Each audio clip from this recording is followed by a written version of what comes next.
Holidays nale adu namma GT Holidays da South India's #1 travel brand. Sunlandல சமைச்சா சக்தி தானா வரும்.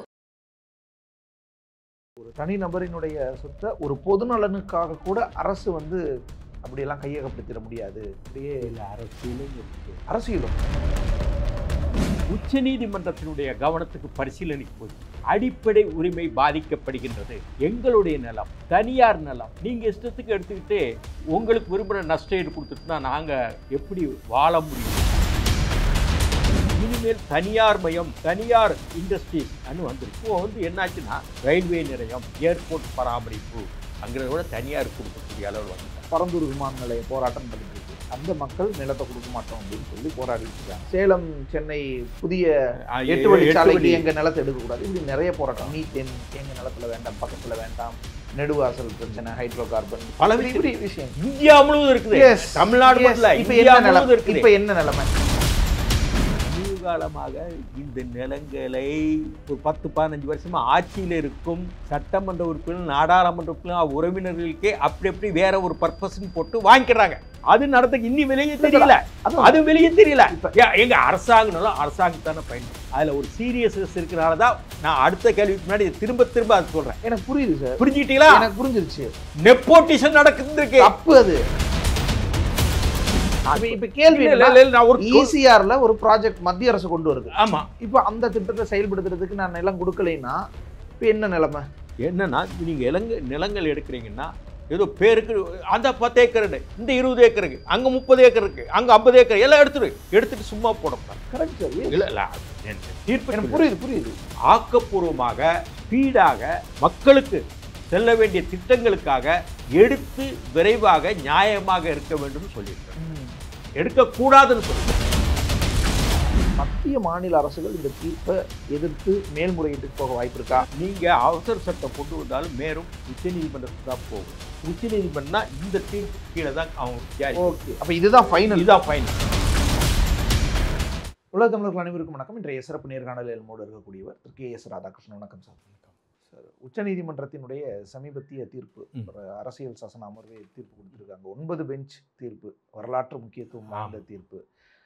ஒரு தனி நபரினுடைய சொத்தை ஒரு பொது நலனுக்காக கூட அரசு அப்படியெல்லாம் கையகப்படுத்திட முடியாது அப்படின்னு கொடுத்துருந்தாங்க. இவ்வளவு நாளும் அரசாங்கம் எந்த ஒரு பொது நலனுக்காகவும் யாரினுடைய தனிநபர் சொத்துக்களையும் பறிமுதல் செய்யலான்னு இருந்துச்சு. ஆனால் இப்போ இது அப்படியே இல்லை, அரசியலும் இருக்கு. அரசியலும் ஆமாம், அதுக்கு தான் நீ சொல்ல போகின்றேன். காங்கிரஸ் 2ஆக பிரிந்தது அல்லவா 69இல்.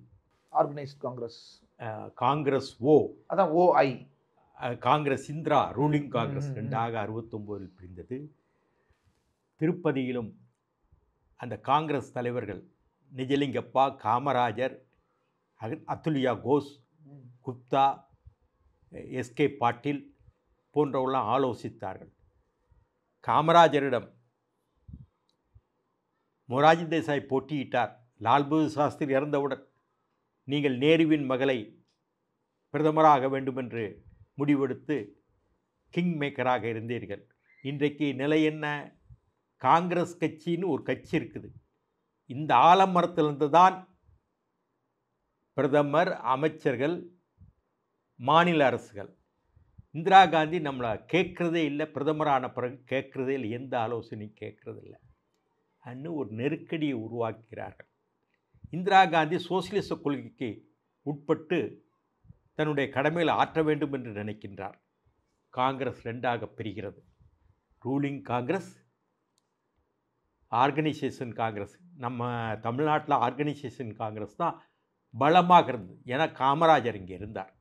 அன்றைக்கி ரூலிங் காங்கிரஸ் தமிழ்நாட்டில் சி. சுப்பிரமணியம், பக்தவச்சலம் முன்னாள் இவங்க தான் இருந்தாங்க. இனி அரசியலில் வர எப்படி இந்த வழக்குக்கு அதுக்கும் கேட்காதுன்னு வர்றேன். இன்னி மக்களுடைய அபிமானத்தையும் மக்களுடைய அன்பையும் நாம் பெற வேண்டும் இந்திரா நினைக்கின்றார். இந்திராவுக்கு திராவிட முன்னேற்ற கழகம் அன்றைய கலைஞர் ஆதரிக்கின்றார். 71இல் வெற்றி பெற்றாரே 180 இடங்களில் எம்ஜிஆர் பிரச்சாரத்தில் 2வது தேர்தலில். அப்போ திமுக நாடாளுமன்ற உறுப்பினர்கள் இந்திரா காந்தி ஆதரித்தார்கள். இந்திய கம்யூனிஸ்ட் கட்சி டாங்கே எஸ்கே டாங்கே ஆதரித்தார். இப்படி ஆதரிக்கும் பொழுது இந்திரா காந்தி வந்து காங்கிரஸ் பிரிவுக்கு முன்னாடி பிரிவிப்பர்ஸ் மன்னர் மானிய ஒழிப்பு கொண்டு வந்தார். மன்னர்களுக்கு மானியம் இனிமேல் கிடையாது என்று கொண்டு வந்தார். தனியார் வங்கிகளை தேசியமயமாக்கினார். புரிஞ்சுதா? இப்படியான நிலையில் இன்னும்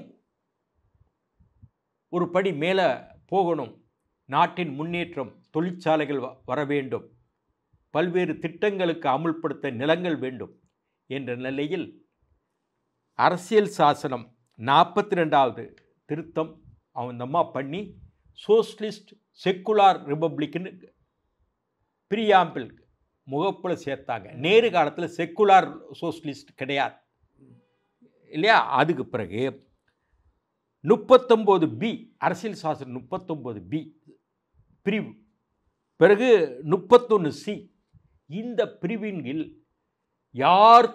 யாருடைய சொந்த நிலங்கள், தனியார் நிலங்கள் அரசாங்கம் விருப்பத்துக்கேற்ப எடுத்துக்கொள்ளலாம். என்ன கொடுக்குற நஷ்டஈடோ அதை வாங்கிக்கொள்ள வேண்டும். இப்படியாக ஒரு முடிவெடுத்து நில ஆர்ஜிதங்களையும் நில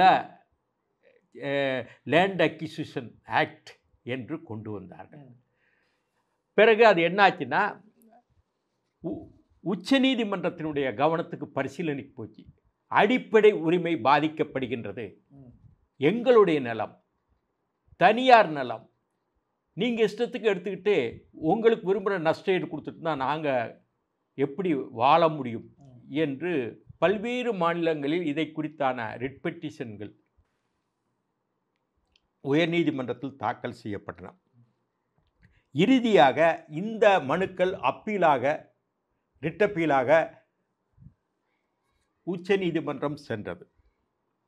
இப்படி சென்றபோது ஜஸ்டிஸ் VR கிருஷ்ணய்யர் 1982 86 இதே வழக்கு பின்னாடி வந்தது. ஜஸ்டிஸ் கிருஷ்ணய்யர் 1977 அந்த பெஞ்சு 5 பேர் அமர்ந்த பெஞ்சு உச்சநீதிமன்றத்தில் அந்த வழக்குகள்லாம் 1977 உச்சநீதிமன்றத்தினுடைய பரிசீலனைக்கு போய் விசாரணை நடக்கின்றது. கிருஷ்ணய்யர் தலைமையில் 5 நீதிபதிகள்.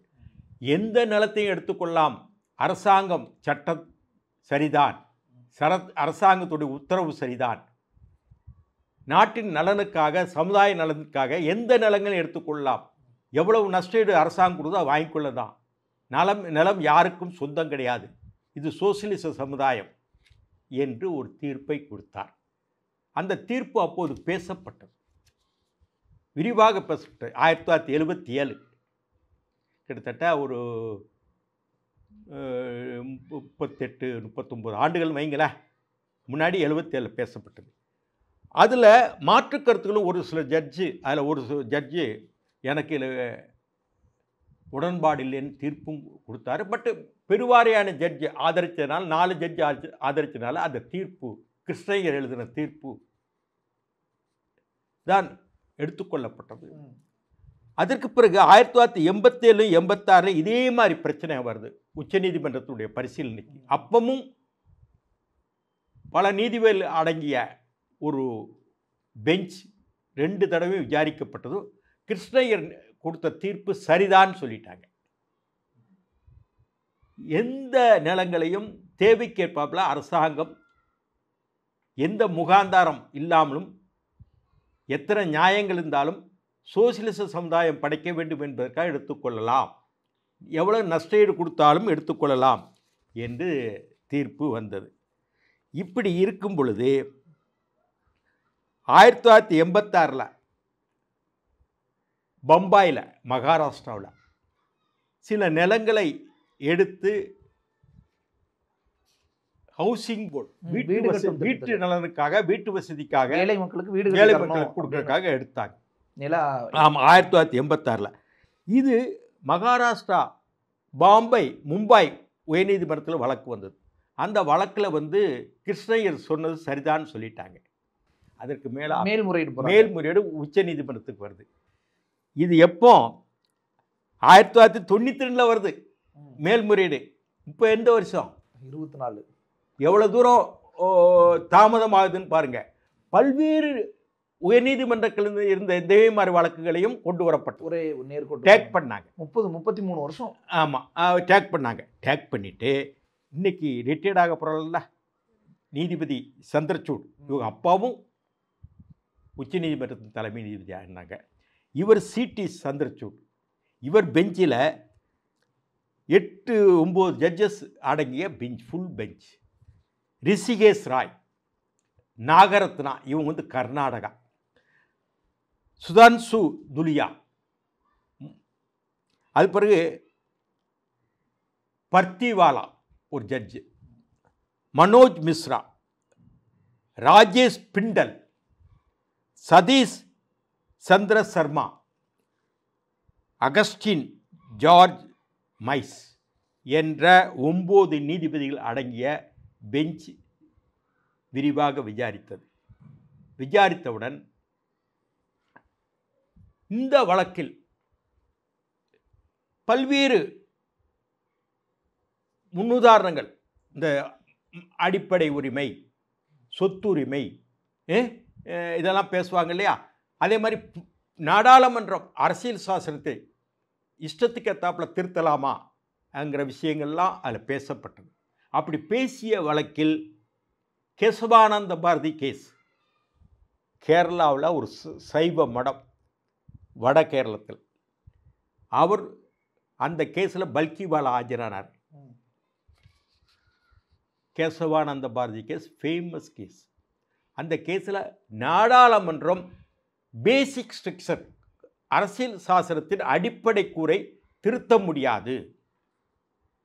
பார்லிமெண்ட் பேசிக் ஸ்ட்ரக்சரை திருத்த முடியாது. பேசிக் ஸ்ட்ரக்சர்னா என்ன? அடிப்படை உரிமைகள், அதே மாதிரி சமஷ்டி அமைப்பு, இந்த மாதிரி ஒரு சில அடிப்படை உரிமைகள் இருக்கு.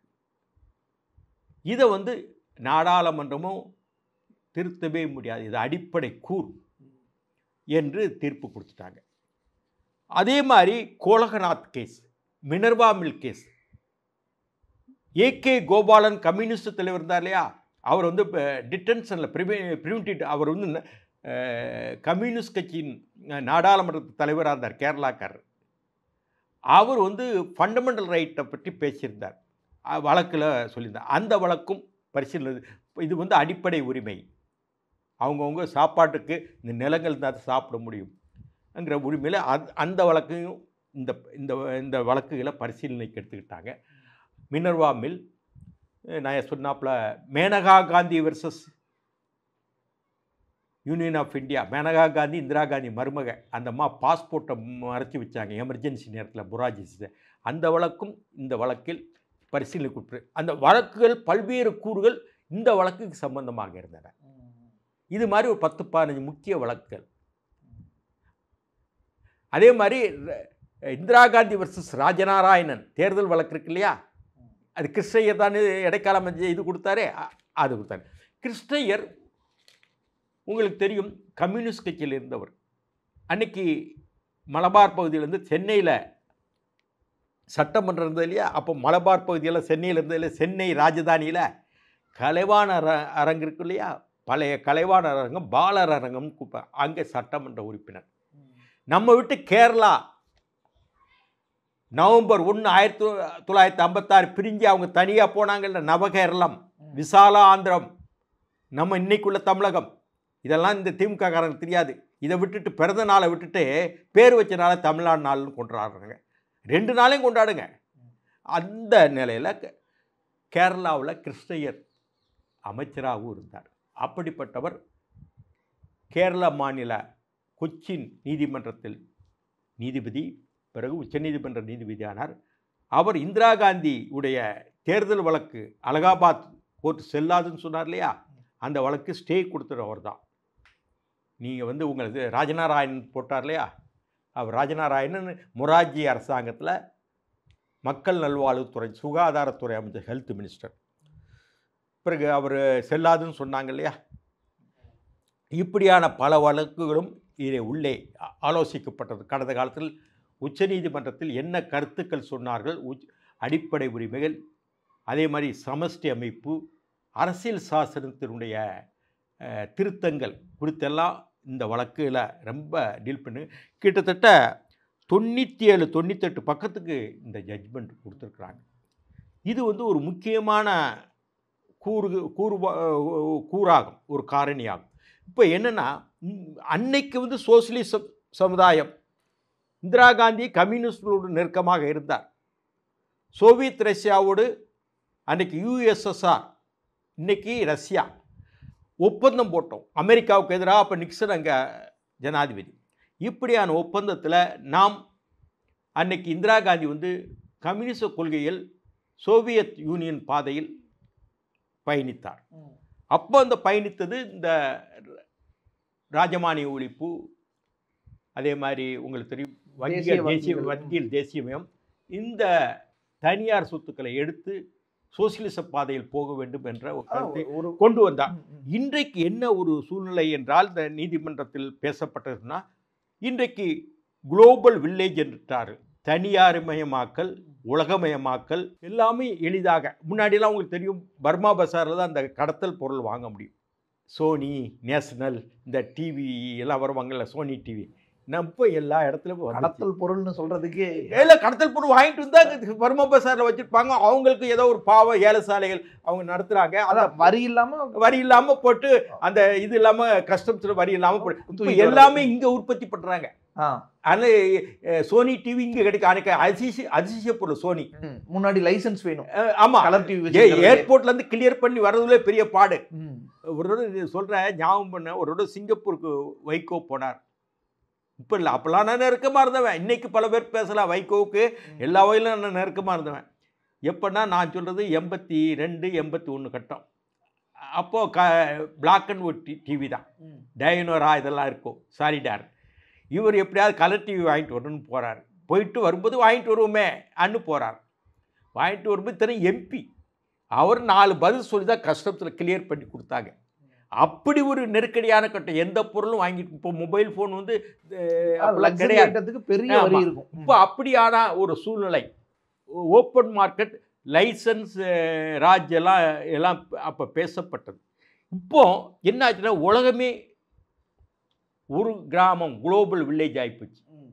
இப்போ வணிக பரிவர்த்தனைகள் எல்லாமே உலக அளவில் தான் இருக்கும். நம்ம டங்கல் பேப்பர்ஸும்பாங்க, கேட் பேப்பர்ஸும்பாங்க, தனியார்மயமாக்கல், உருகுவே பெருகுவே எல்லா இடத்துல மாநாடு, உச்சி மாநாட்டில் நம்ம ஏற்றுக்கிட்ட பிறகு உங்களுக்கு தெரியும், விபி சிங் ஆட்சியில் 2 சோதனைகள் வந்தது. பொருளாதார சிக்கல் வந்து வெளியே தெரியலை. அதுமாதிரி காஷ்மீர் சிக்கல் அப்போ தான் அதிகமாக இருந்தது. அவர் ரொம்ப விட்டுட்டார், அதில் லூஸில் விட்டார் விபி சிங். அப்போ மண்டல் கமிஷன் அதில் ரொம்ப கவனமாக இருந்தார். அது உச்சநீதிமன்ற வழக்காக போச்சு, இந்திரா சகானி கேஸு. அதற்கு பிறகு சந்திரசேகர் வராரு, நம்மகிட்ட பணம் இல்லை,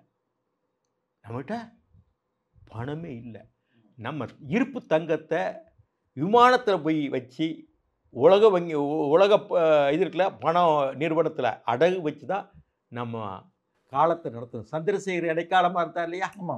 அப்போது ராஜீவ படுகொலை இடுகள்னது அந்த நேரத்தில். அதற்கு நரசிம்மராவ் வருகிறார். நரசிம்மராவ் வந்தோடனே குளோபலைசேஷன், ஆமாம், நாடு மோசமாக இருக்கே, நீ என்ன ஏதாவது ஒரு நடவடிக்கை எடுக்கணுமே என்று ஒரு சிந்தனைக்கு வர்றார். அப்போ தான் மன்மோகன் சிங் ஒரு எக்கனாமிஸ்ட்டு, அவர் பிளானிங் அம்சில் இருந்தவர், செஞ்சவர். உடனே தன்னுடைய நிதியமைச்சர் ஆக்கிறார், பட்ஜெட் போட்டார். புதிய பொருளாதார திட்டத்தில் நாமும் ஏற்றுக்கொண்டோம். 90 வரைக்கும் நமக்கு ஒரு நம்ம இந்திய நம்ம சுதேச பொருள்கள் வாங்கிக்கிட்டு அயல்நாட்டுடைய பொருள்கள் வர்றதுக்குன்னா அது டியூட்டி கட்டி தான் கொண்டு வந்தோம். அதுக்கப்புறம் சந்தையை திறந்து, சந்தை ஓப்பன் மார்க்கெட் ஆகிப்போச்சு, திறந்தவெளி சந்தை ஆகிப்போச்சு, சர்வதேச திறந்தவெளி சந்தை. நம்மளும் அதன் ஒரு பகுதியாக தான் இந்த. ஆமாம், அப்படி அந்த பார்வையில் பார்க்கும்போது இனிமேல் தனியார்மயம், தனியார் இண்டஸ்ட்ரீஸ் அன்னு வந்துருச்சு. இப்போது வந்து என்னாச்சுன்னா, ரயில்வே நிலையம், ஏர்போர்ட் பராமரிப்பு அங்கிறத விட தனியார் கொடுக்கக்கூடிய அளவில் வந்துட்டாங்க. உங்களுக்கு புரியுதா? எந்த அரசும் முன்னாடி பராமரிச்சிருப்ப எல்லாம் தனியார். விமானங்களும் தனியார்மயம். இப்போ இந்த விஷயத்தில் வர கேள்வி, 9 நீதிபதிகளில் 7 நீதிபதி அப்படி தனியார் சொத்தை எல்லாம் வந்து பொதுநலனுக்காக அரசாங்கம் ஏதோ ஒரு பொது தேவைக்காக எடுத்துக்கிறாங்க. ஒரு பஸ் ஸ்டாண்ட் கட்டுறதுக்கு, ஒரு ஏர்போர்ட் கட்டுறதுக்கு, இல்லை ஒரு ரயில்வே ஸ்டேஷன் கட்டுறதுக்கு, இல்லை வேறு எதுக்காக ஒரு ரோடு போடுறதுக்கு, எதுக்காவது ஒன்று.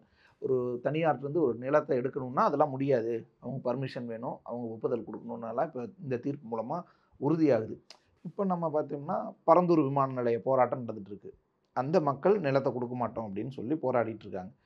அந்த மாதிரி நாடு முழுக்க பல விரிவாக்க திட்டங்களோ இப்போ ஸ்பெஷல் எக்கனாமிக் ஜோன் நரசிம்மராவ் பேர்ல கொண்டு வந்துட்டு அந்த நிலங்களே பயன்படுத்தாம விட்டாங்களே. Special economic zone, special zone. சிப்காட்டுக்கு எதிர்ப்பு மேல்மால சிப்காட்டு அமைக்கக்கூடாது, எங்க நிலத்தை எடுக்கக்கூடாது, சேலம் சென்னை புதிய 8 வழிச்சாலைக்கு எங்க நிலத்தை எடுக்கக்கூடாது, இப்படி நிறைய போராட்டம். மீத்தேன் எங்க நிலத்துல வேண்டாம், பக்கத்துல வேண்டாம், நெடுவாசல் பிரச்சனை, ஹைட்ரோ கார்பன், பல விஷயம் இந்தியா முழுவதும் இருக்குது. தமிழ்நாடு மட்டும் இல்ல, இந்தியா முழுவதும் இருக்குது. இப்ப என்ன நிலைமை? இந்த ஒரு நிலைமை என்ன? இதுவும் சிக்கலான ஒரு சட்ட, இப்ப 9 நீதிபதி, அதாவது சட்ட சிக்கல் இருக்குது. திரும்பவும் இதை குறித்து இந்த இதுக்கும் மேலே மேல்முறை நான் சொல்றேன். இதை குறித்து இனிமேல் இப்போ ஒரு உதாரணம் சொல்றேன். மீத்தேன் தஞ்சாவூர் டெல்டா, 8 வழிப்பாதை, நம்ம பரந்தூர், இவங்களே மறுபடியும் ஹைகோர்ட்டில் கேஸ் போடலாம். என்னன்னா உச்சநீதிமன்றம் இப்படி தீர்ப்பு சொல்லிடுச்சு. உச்சநீதிமன்றத்தில் இந்த தீர்ப்பு வந்திருக்கு இல்லையா, இந்த தீர்ப்பின் பிரகாரம் எங்களுக்கு கொடுக்க விருப்பம் இல்லை, நாங்கள் ஒரு சங்கம் அமைத்துள்ளோம், எங்கள் சங்கத்தின் சார்பில் இத்தனை பேர் இருக்கிறோம், நாங்கள் கொடுக்க முடியாது. பரந்தூர்ல இருக்கக்கூடிய எங்க ஊர் மக்கள்லாம் சேர்ந்து கொடுக்க மாட்டோம்னு சென்னை உயர்நீதிமன்றத்துக்கு போகலாம். உயர்நீதிமன்றம் அந்த சுப்ரீம் கோர்ட் ஜட்ஜு இப்போ கொடுத்துருக்காங்க இல்லையா, அந்த 9ல் 7 பேர் சரியாக சொல்லியிருக்காங்க இல்லையா, இந்த 7 பேர் சொன்ன தீர்ப்பு பிரகாரம் சுப்ரீம் ஹைகோர்ட் கேட்டு தான் ஆகணும். ஆமாம், உச்சநீதிமன்ற தீர்ப்பு கேட்டு தான் ஆகணும்.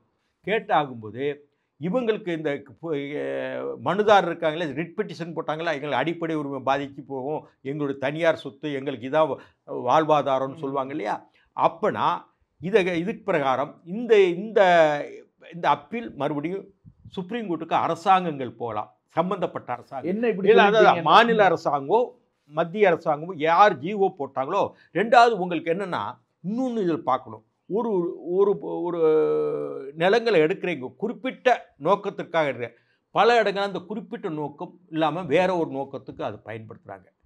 என்ன ஆகுதுன்னா, நானே சொல்கிறேன், இங்கே அரசியலில் நிலத்தை எடுத்து வச்சுருப்பாங்க அக்விசிஷன், அந்த நிலத்தை வேறு ஒரு நோக்கம் மட்டும் கிடையாது, அரசாங்கத்துடைய நோக்கம். இப்போ என்ன சொல்லுவீங்க, ஆதி திராவிடர் பள்ளிக்காக இந்த நிலத்தை எடுத்திருக்கோம்னு சொல்லிட்டு அந்த நிலத்தை நாங்கள் வேற ஒரு துறைக்கு, மருத்துவ சுகாதாரத்துறைக்கு கூட கொடுத்துருக்காங்க. அப்படியெல்லாம் கொடுக்கக்கூடாது. எந்த நோக்கத்துக்கு கொடுக்கலாம் அந்த நோக்கத்துக்கு தான் பயன்படுத்தும். அது மட்டும் இல்லை, இப்போ சமீப காலமாக இந்த நிலங்களை ஆட்சியில் இருக்கும் ஒரு 10-15 வருஷமாக ஆட்சியில் இருக்கும் சட்டமன்ற உறுப்பினர், நாடாளுமன்ற உறுப்பினர், உறவினர்களுக்கே அப்படி வேற ஒரு பர்பஸ்ன்னு போட்டு வாங்கிக்கிறாங்க. அது நடத்த இன்னும் வெளியே தெரியல, அது வெளியே தெரியல. எங்க அரசாங்கம் அரசாங்கத்தானே பயன்படுத்தும். Right, correct. அரசாங்க நிலத்தை அதெல்லாம் சீர்திருத்தணும். அதெல்லாம் சொல்லுங்க. இப்ப கேள்வி ஒரு ஈசிஆர்ல ஒரு ப்ராஜெக்ட் மத்திய அரசு கொண்டு வருது. ஆமா, ராணுவ தளவாட நிறுவனங்கள் அமைக்கிறோம்னு அவர் துவக்கி வச்சுட்டு போனாங்க. நிர்மலா சீதாராமன் வந்துட்டு போனாங்க, அந்த அமைச்சர், பாதுகாப்புத்துறை அமைச்சர். இப்போ அந்த திட்டத்தை செயல்படுத்துறதுக்கு நான் நிலம் கொடுக்கலைன்னா இப்போ என்ன நிலைமை? உச்சநீதிமன்ற தீர்ப்பு சொல்லிடுச்சு. அதை விடுங்க, உத்தரப்பிரதேசத்துல ஒரு பெரிய காரிடார் வருது, அதுக்கும் மக்கள் சொன்னாங்கன்னா இதுக்கு பதில் நாட்டோட பொது நலனுக்கு வேற என்ன? ஒரு நிமிஷம், கொஞ்சம் லிசன் மீ, ஒரு நிமிஷம். இதை விட முக்கியமான பாயிண்ட் நான் பேர் சொல்ல விரும்பல, இது ரெண்டு அடுத்த பாயிண்ட்லாம் பேச. ஒரு அரசாங்கத்தில் ஒரு பவரில் இருக்க அமைச்சரோ யாரோ லேண்ட் அக்விசிஷனில் எடுத்த நிலத்தை வேற ஒரு மாற்றம் பண்ணி தன் உறவினருக்கு கொடுக்கலாமா? தப்பு சார். அதுக்கு நடவடிக்கை எடுக்கணும். இல்லை, அது சீரியஸாக போகாதுங்க. அது தமிழகத்திலேயே நடந்துள்ளது. கொஞ்சம் அது யார் எடுத்தாங்க, யார் பண்ணாங்கங்கிறது கவனிக்கப்பட வேண்டிய விஷயம். கண்டிப்பா கவனிக்கப்பட வேண்டிய விஷயம். அதில் ஒரு சீரியஸ்னஸ் இருக்கிறனால தான் நான் அடுத்த கேள்விக்கு முன்னாடி திரும்ப திரும்ப அதை சொல்றேன். எனக்கு புரியுது சார், புரிஞ்சுக்கிட்டீங்களா? எனக்கு புரிஞ்சிருச்சு. நெப்போட்டிசம் நடக்குது. தப்பு அது. நீங்க அரசாங்கம் ஒரு நிலத்தை எடுத்திருக்கீங்க, அரசாங்கத்தால் சீர்திருத்தணும், அந்த விஷயங்களை எல்லாம் களை எடுக்கணும், அரெஸ்ட் பண்ணணும், இல்ல பதவி விட்டு தேவேந்திரன் அது எளிதாக கடந்து சொல்ல முடியாது. நீங்க அடுத்த கேள்விக்கு போறீங்க, இது எளிதா சார் நடக்கல. மெட்ரோ ரயில் சொல்றேன் நடந்துட்டு இருக்கு சார், அது போல்டா சொல்றேன். மெட்ரோ இல்ல விடுங்க சார். ஐயோ சார், என்ன பண்ண முடியும்னு கேக்குறேன். இல்ல அதெல்லாம் சிம்பிள் சார். நான் பின்னாடி இதெல்லாம் தப்பு. இந்த திட்டத்துக்காக பின்னாடி வர்ற சார், அதில் உள்ள அழுத்தத்தை நான் சொன்னாதான் யாரு என்னன்னு புரிஞ்சுக்கிடுவாங்க சார். அரசாங்கம் ஒரு நிலத்தை எடுத்து அரசாங்கமே அந்த நிலத்தினுடைய பர்பஸ் செருவாகலன்னு சொல்லிட்டு தன் உறவினர்களுக்கு அந்த நிலத்தை கொடுத்தா தப்பு. சாதாரண தப்பா? தண்டிக்கப்பட வேண்டிய தப்பு. எப்படிப்பட்ட தப்பு? மோசடி செஞ்சிருக்காங்க. ஏமாத்து வேலை இல்லையா? ஆமா சார், ஏமாத்து வேலை இல்லையா? நிர்வாகத்தை தவறா கையாண்டிருக்காங்க, பயன்படுத்தி இருக்காங்க. அதற்குரிய வழக்குகள் விசாரணை நடத்தி அவங்க கூடிய வழக்கா தூக்கி போட்டு எரியனு சார். சரி, அடுத்த கேள்வி நான் சொல்லிட்டேன். சோ மெட்ரோ வேணாமா, ஏர்போர்ட் வேணாமா, காரிடார்ஸ் வேணாமா, ரோட்ஸ் வேணாமா, புதிய திட்டங்கள் வேணாமா, மருத்துவமனைகள் வேணாமா? அரசாங்கம் கட்டணும். மத்திய அரசு மட்டும் இல்ல, மாநில அரசு மட்டும் இல்ல, உள்ளூராட்சி நிர்வாகிகளும் ஒரு மாநகராட்சி செய்யணும், அதற்கான வேலைகள் செய்யணும், ஒரு ஊராட்சி செய்யணும், அதுக்கு ஒரு லேண்ட் அக்விசிஷன் எடுக்கணும் வேண்டி இருக்கலாம். இப்படி பல விஷயம், பல கவர்மெண்ட்ஸ் இருக்குல்ல, 3 கவர்மெண்ட் இருக்குல்ல, உள்ளாட்சி, ஒரு மாநில அரசு, ஒரு மத்திய அரசு, ஒவ்வொருவருக்கும் திட்டங்கள் இருக்கு. இப்ப இதுக்கு எனக்கு ஒரு 200 ஏக்கர் இருக்குது கவர்மெண்ட் கிட்ட, பக்கத்தில் இருக்கிற ஒரு 100 ஏக்கர் வேணும், அந்த நிலத்தை தரமாட்டேன்றாங்க. இப்ப அந்த திட்டத்தையே செயல்படுத்த முடியாம போகும். ஒவ்வொரு திட்டமும் மெட்ரோவோ, ஏர்போர்ட்டோ, இல்லை ரயில் நிலையங்களோ, விமான நிலையங்களோ, எல்லா திட்டங்களும், மருத்துவமனை கட்டுறதோ, இராணுவ தளவாடம் கட்டுறதோ எல்லாமே பிரச்சனைக்குள்ளாகும். இப்படி ஒரு சூழலில் உச்சநீதிமன்றம் ஒரு தீர்ப்பு கொடுக்குதுன்னா யாருமே தன் நிலத்தை கொடுக்க விருப்பப்பட மாட்டாங்க. அது எப்படி பறி கொடுக்க விரும்புவாங்க? அதற்கு எவ்வளோ பெரிய நஷ்ட ஈடு கொடுக்க முன் வந்தாலும். ஏன்னா பக்கத்தில் இருக்கிற லேண்ட் விலையேறும். இங்கே ஏர்போர்ட் வருதுன்னா பக்கத்து ஊருக்காரங்களுக்கு நல்லது. அப்போ நான் ஏன் அதெல்லாம் விட்டுட்டு போகணுன்னெல்லாம் யோசிப்பாங்க. அப்போது கொடுக்க விருப்பம் இல்லைன்னா அந்த திட்டத்தையே செயல்படுத்த முடியாத சூழல் வருமே. அப்போ அரசாங்கங்களுக்கு, மத்திய அரசுக்கும் சரி, மாநில அரசுக்கும் சரி, இது ஒரு கடுமையான நெருக்கடியாச்சே இந்த தீர்ப்பு. 70 80க்குள்ள அதை பற்றியான விவரங்கள் இந்த நீதிமன்றம் இதில் கொடுத்துருக்காங்க, தீர்ப்பில் சொல்லியிருக்காங்க. அந்த தீர்ப்பு அவசியம் என்றால் அது முறையாக ஸ்பீடாக ஒரு 10 வருஷம் எடுக்கிறீங்க ஒரு நிலத்தை, ஒரு எடுத்துட்டு 10 வருஷம் 15 வருஷம் அதை பயன்படுத்துறது இல்லை. அது பயன்படுத்தலாம் வேறு பர்பஸ் நீங்கள் பயன்படுத்தக்கூடாது. அப்படி முறையாக இப்போது கேட்குறாங்க இல்லையா, கருத்து கேட்குறாங்க இல்லையா, ஏதாவது திட்டம், அது மாதிரி கருத்து கேளுங்க. கருத்து கேட்டு உங்களுக்கு வரலைன்னா ஒரு மாதிரி ஒரு ஃபோரம் மாதிரி ஃபார்ம் பண்ணி கலெக்டர் மூலியமாக பேசி அதை தீர்வு பண்ணி எடுத்து தான் ஆகணும்னு அதையும் சொல்லியிருக்காங்க. எடுத்து ஆப்சர்வேஷன் சொல்லியிருக்காங்க. அது பாசிட்டிவாக இருக்கணும், நெகட்டிவாக இருக்கக்கூடாது, அது கன்ஸ்ட்ரக்டிவாக இருக்கணும். ஏன்னா கூடங்குள மாதிரியான விஷயத்துக்கு இன்ன வரைக்கும் போராட்டம் பண்றாங்க, எதிர்ப்பு தெரிவிக்கிறாங்க. யார் விரும்புவா? இல்ல அதே ஆனா நடத்தியும் ஆகல. சந்திரச்சூடு ஆக்கப்பூர்வமாக இருக்க வேண்டும். அக்யூசியேஷன் should be constructive. சந்திரசூட்டே ஒரு சில நாட்களுக்கு முன்பாக பொது நலனுக்காக அரசாங்கங்கள் நிலம் எடுக்கிறதெல்லாம் தடை செய்ய முடியாது, தப்புன்னு சொல்ல முடியாதுன்னு சொல்லியிருந்தார்.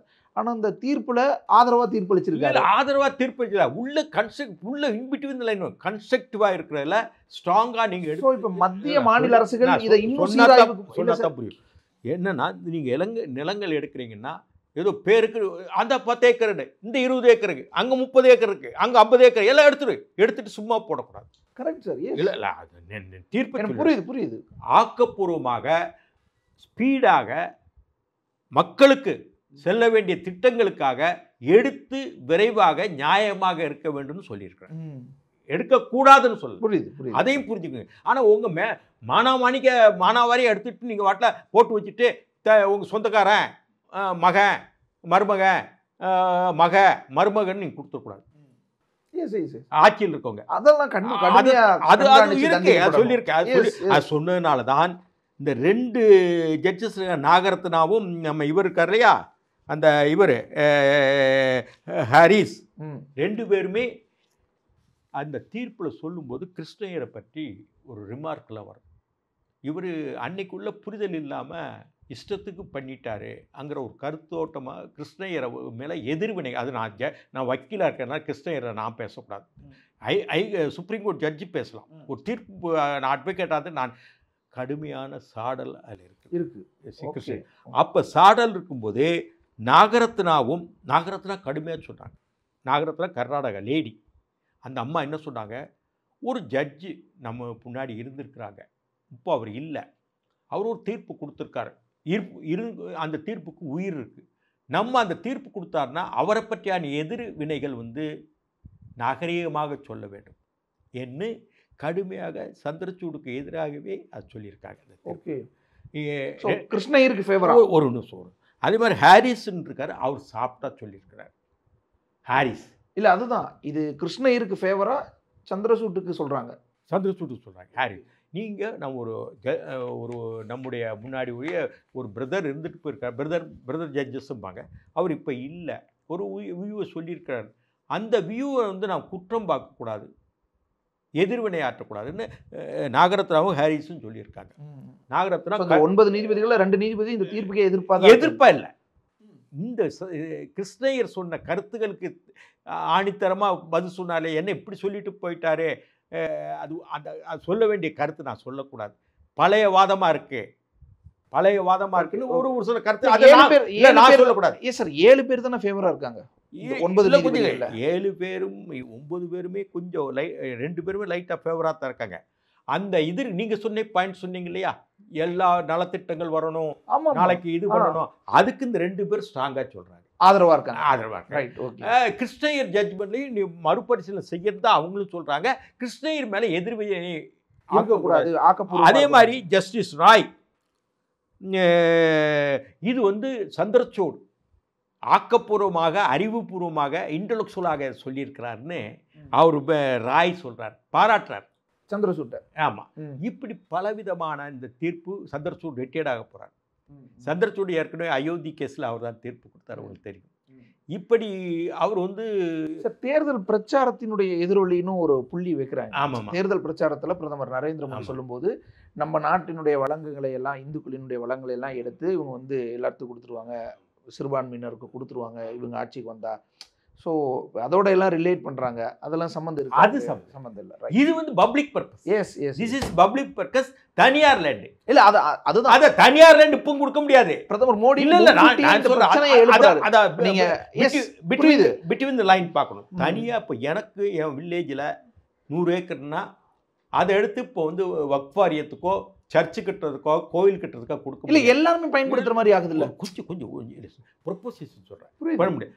முன்னாடி அரசாங்கம் புறம்போக்கு சொத்துக்களாக இருக்கும் இல்லையா, அரசாங்கனுடைய சொத்துக்களாக இருக்கும் இல்லையா, ஆமாம், அதை வக்ஃப் வாரியத்துக்கோ இந்து கோயிலுக்கோ கிறிஸ்துவ தேவாலயத்துக்கு கொடுக்கலாம், சீக்கிய குருத்வாரக்கோ கொடுக்கலாம். இப்போ தனியார் சொத்துன்னு எனக்குன்னு ஒரு சொத்து இருக்குன்னு வைங்க, என் வில்லேஜில் என் விவசாய நிலங்கள் கொடுக்க முடியாது. ஓகே, நீங்கள் அரசாங்க சொத்துக்கள் எவ்வளோ இருக்குது, ரயில்வே சொத்துக்கள் இருக்குது, விமான போக்குவரத்து சொத்துக்கள் இருக்குது, அதே மாதிரி பல்வேறு, அதே மாதிரி தமிழ்நாடு அரசாங்கத்துக்கு உள்ள சொத்துக்கள், இதை அவங்க இஷ்டத்துக்கு வக்ஃப் வாரியத்துக்கு போடுறது, ஏதாவது ஒரு வாரியத்துக்கு ஒரு பாப்புலராக சொல்லிட்டு ஓட்டு வாங்கணும்ல. புரியுது புரியுது புரியுது. மைனாரிட்டிஸ் ஓட்டு வாங்குறது செய்யலாம். இப்போ ஒட்டுமொத்த நிறைவாக இந்த விஷயத்தில் தெரிஞ்சுக்க வேண்டியது, மத்திய மாநில அரசுகள் இந்த தீர்ப்பை எதிர்த்து மேல்முறையீட்டுக்கு போக வாய்ப்பு இருக்கு? சீராய்வுக்கோ இல்லை, சீராய்வு மனு செய்யலாம், அது அவ்வளோ ஒரு சான்ஸ் இல்லை, வேலை இதுதான் வேலை இல்லை. மறுபடியும் இந்த வழக்குகள் மேல ஒருவேளை சார் பார்லிமெண்ட்ல சட்டம் கொண்டு வரலாம். பார்லிமெண்ட்ல சட்டமன்ற பேசிக் செக்ஷன் வந்துருச்சு இல்லையா, அடிப்படை கூறுல கொண்டு வரும். கேசவானந்த பாரதி கேஸ் இருக்கு இல்லையா, கேசவானந்த பாரதி கேஸ் இருக்கு இல்லையா, இல்ல சார் பிரியம்பிள்ளையே இருக்குல்ல, சோசியலிஸ்ட் சேர்த்தணும், சோசியலிஸ்ட் அந்த மாதிரி ஏதாவது இல்ல, அது ஏன்னா அரசாங்கம் இல்ல பார்லிமெண்ட்ல கரெக்ட் சார், அரசாங்கம் அவசர சட்டமாவே கொண்டு வரலாம், கொண்டு வந்தாங்க. அப்ப தேவை இருக்கு அரசாங்கத்துக்கு, மத்திய அரசுக்குமே மாநில அரசுக்குமே தேவை இருக்கு லேண்டு ஒவ்வொரு திட்டங்களை செயல்படுத்துறதுக்கு. அப்போ ஏதாவது ஒரு அவசர சட்டம் கொண்டு வரது, இல்லை இந்த பேசிக் ஸ்ட்ரக்சர்லேயே ஏதாவது சேஞ்ச் கொண்டு வரதுக்கு, ஒருவேளை தீர்ப்புல வேலைக்காகலைன்னா அங்கே அப்படி செய்யறதுக்கான வாய்ப்பு இருக்கா? பேசிக் ஸ்ட்ரக்சரில் சேஞ்ச் பண்ண முடியாது. ரெண்டாவது, நீங்கள் அவசர சட்டம் கொண்டு வந்தாலும் மேலும் உச்சநீதிமன்றத்துக்கு தான் போகும். உச்சநீதிமன்றம்னா இந்த தீர்ப்பு கீழே தான் அவங்க விசாரிக்கும். ஓகே, அப்போ இதுதான் ஃபைனல், இதுதான் ஃபைனல். ஆனால் நான் நினைக்கிறேன் ஒரு 10 வருஷத்துக்கு முன்னாடி இந்த வழக்குகள்லாம் தப்புன்னு சொல்லி இங்கே ஃபைல் பண்ணுறாங்க இல்லையா, ஒரு போனால் கிருஷ்ணய்யர் வழக்கு தப்புன்னு இவங்க சொல்கிறாங்க இல்லையா, அது மாறுபடும், இது மாதிரி அது செய்யலாம்.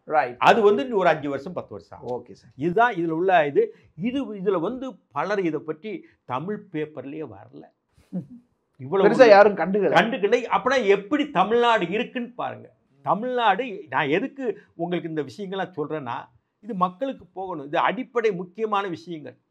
வழக்கறிஞர்களுக்கு இன்றைக்கி ப்ராக்டிஸ் பண்ணுறாங்களே வழக்கறிஞர்கள். கேசவானந்த பாரதி கேஸ்னால் என்னையான்னா தெரியலை. அடிப்படை கூரை மாற்றணும்னு சொன்னால் அப்படி அது என்ன அடிப்படை கூறு அரசியல் சாசனத்துக்கா? கோலகநாத் கேஸ்னால் என்னன்னு தெரியல, அந்த தீர்ப்பின் மையம். இதெல்லாம் அடிப்படை. ஒவ்வொரு வக்கீலும் கேசவானந்தி, கோலகநாத், மினர்வா மில், அதே மாதிரி ஏகே கோபாலன், மேனகா காந்தி, ராஜநாராயண் வர்சஸ் இந்திரா காந்தி, இந்த வழக்கு இப்படி இப்போ 20 அயோத்தி கேஸு, அதே மாதிரி இந்த கேஸு, இதெல்லாம் அடிப்படை வச்சுக்கணும். நீங்கள் வந்து டாக்டர் ஊசி போடுறாரு இல்லையா, இந்த நோய்க்கு ஊசி போட்டால் இப்படி தான் போடணும் ஒரு கிராமர் இருக்கு இல்லையா, அந்த கிராமர் வக்கீலாக இருக்கும் கருப்பு கோட்டு போடுறவங்கன்னா இந்த ஒரு 10-20 கேஸ் மனசில் வச்சுக்கிட்டா தான் சட்டம் புரியும். அதே தெரியல சார், வக்கீல்களுக்கே தெரியல. அப்புறம் நாட்டு மக்களுக்கு தமிழ் பேப்பர் எந்த பேப்பரில் வரல சார்? இது எந்த பேப்பரில்? இந்த பாருங்க, டைம்ஸ் ஆஃப் இந்தியா வந்திருக்கு, ஹிந்துலையும் இவ்வளோ காலம் வந்திருக்கு, ஹிந்துவில் வந்திருக்கு. ஹிந்துவில் பாருங்கள், ஐயர் டாக்ட்ரின், கிருஷ்ணய்யர் டாக்ட்ரினே கொள்கை கோட்பாடுன்னே சொல்லியிருக்காங்க. கிருஷ்ணய்யர் கோட்பாடு அது தப்பு இன்னும் சொல்லியாச்சுன்னு போடுறாங்க. தமிழ் பேப்பரில் எதுவுமே வரல. இதோட முக்கியத்துவமே யாருக்குள்ள அது இப்போ கலாட்டா மீடியா நீங்களாவது வெளியே கொண்டு வர போகிறீங்க. உங்கள் இன்டர்வியூனால 4 பேருக்கு தெரிய போகுது. அது எத்தனை பேர் இது கேட்கலாம். திரிஷா டான்ஸ் ஆனாலா, நயன்தாரா வந்தாலான்னு அது பார்ப்பாங்க. இதை பார்க்கவும் மாட்டாங்க. நீங்கள் கலாட்டா போட்டாலும் கூட பார்க்க மாட்டாங்க. யாரோ ஒரு ஆர்வமானவங்க பார்ப்பாங்க. இதுதான் நிலைமை. விதியே தமிழ் சாதியன்னு நம்ம சொல்ல வேண்டியதான். இதுதான் நிலைமை. Right sir.